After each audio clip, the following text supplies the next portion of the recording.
So this is Salvia apiana, which is white sage. It gets about 5 feet tall and about 4 feet wide.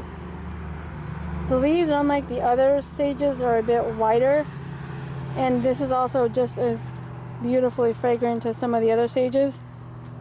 It takes full sun to partial shade, very minimal water.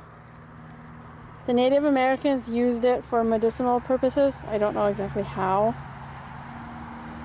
they used it, but it was medicinally used. Unfortunately, there isn't one in the ground that I can show you, but